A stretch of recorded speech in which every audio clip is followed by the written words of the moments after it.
My name is Margaret Hayes. I am 62 years old, and I live by myself in a quiet little town near Bristol. My husband passed away 9 years ago. Since then, this small house has been my only companion. I have one child, my son, Andrew. Many years ago, Andrew moved to Australia. He built a life there with his wife, Emily, and their 2 young daughters. From what I hear, he has everything: a beautiful home, a stable career, and a comfortable life. And me? I stay here alone. My days are simple and quiet. I wake up early, sweep the floors, water the plants, and cook small meals just for myself. In the evenings, I sit by the window and watch the street grow dark. The house feels too silent sometimes. Andrew doesn't call very often. Occasionally, he sends money. Sometimes he says, "Mom, I'll visit soon." But the visits never happen. Still, I wait. A mother's heart doesn't stop loving. I keep his childhood photographs beside my bed. I look at them every night before sleeping. One afternoon, there was a knock at my door. When I opened it, my breath caught in my throat. It was Andrew. For a moment, I couldn't speak. "You really came?" I whispered. He smiled and stepped forward.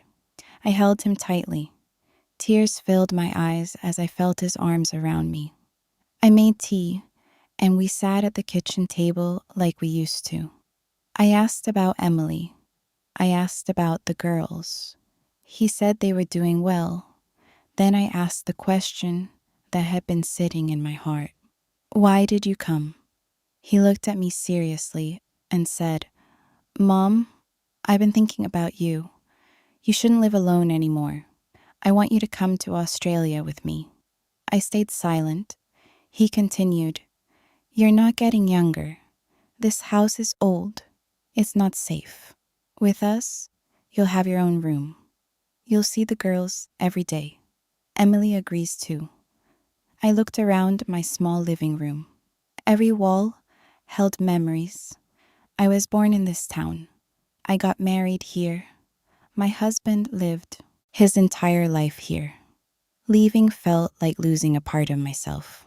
"I don't know if I can leave," I said quietly. That night, I barely slept.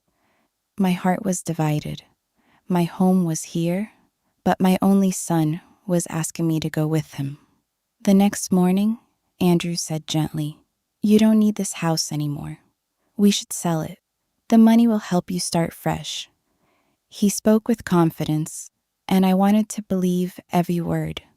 Maybe this was love. Maybe he truly missed me. So I agreed. Within weeks, the house was sold. Andrew handled the paperwork and kept the money safe, saying it would be easier that way. I packed a single suitcase, just clothes and a few old photos. We went to the airport together. I felt both sadness and hope. I told myself, at least I won't be alone anymore. Inside the airport, Andrew turned to me and said, "Mom, wait here. I'll get a wheelchair. The walk is long. I'll be back in a few minutes." I nodded and sat down. 5 minutes passed, then 10. I told myself the line must be long. Half an hour went by. I began to feel uneasy. I kept looking toward the entrance, expecting to see him walking back with a smile. 45 minutes later, my hands started trembling. An hour passed. That's when a security officer approached me. "Ma'am, are you waiting for someone?" He asked kindly. "Yes," I said. "My son is bringing a wheelchair. We're flying to Australia." He asked if I had a photo. I showed him Andrew's picture and my ticket. He nodded and said, "Please stay here. I'll check." I waited again. When he returned, his expression had changed. He sat beside me and spoke gently. "Ma'am, I'm very sorry. Your son boarded the plane alone. The flight has already taken off." My mind refused to understand. "That's impossible," I whispered. My son wouldn't leave me. The officer lowered his eyes. I saw him. He checked in by himself. My chest felt empty. Tears streamed down my face as the truth slowly settled in. The officer stayed beside me while I cried. "My name is Thomas Reed," he said softly. "You remind me of my mother. I lost her 4 years ago." He paused, then added, "You shouldn't be alone tonight. Please come home with me. My wife is kind. She'll understand." I didn't want to be a burden, but he insisted gently, and that night I walked into the house of strangers who showed me more compassion than my own son had. Thomas's house did not feel like a stranger's home. It felt calm, safe, the kind of place where voices are soft and doors are never slammed. Olivia welcomed me with eyes full of compassion. She did not ask many questions. She did not force conversation. She simply treated me as if I mattered. That first evening, we sat at the dinner table together. They spoke gently, giving me space to breathe. I barely touched my food. My mind was still sitting on that cold airport chair. Every sound made me look towards the door. I kept thinking, maybe Andrew will call. Maybe he will explain. Maybe he will come back for me. That night, I cried quietly into the pillow so no one would hear. The next morning, sunlight filled the kitchen. Olivia handed me a cup of tea and said, "You can stay as long as you need." Those words broke something inside me again, but this time in a different way. I was not abandoned here. I was welcomed. Later that day, Thomas received a phone call. His expression changed the moment he answered. His shoulders stiffened. He stepped outside to finish the conversation. When he returned, he looked at me for a long moment before speaking. "Are you feeling all right today?" he asked, instead of answering my unspoken question. I nodded slowly.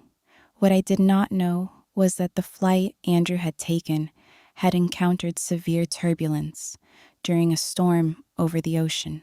Within hours, the news confirmed it. The aircraft had gone down. No survivors. Thomas stood there, carrying the weight of that truth alone.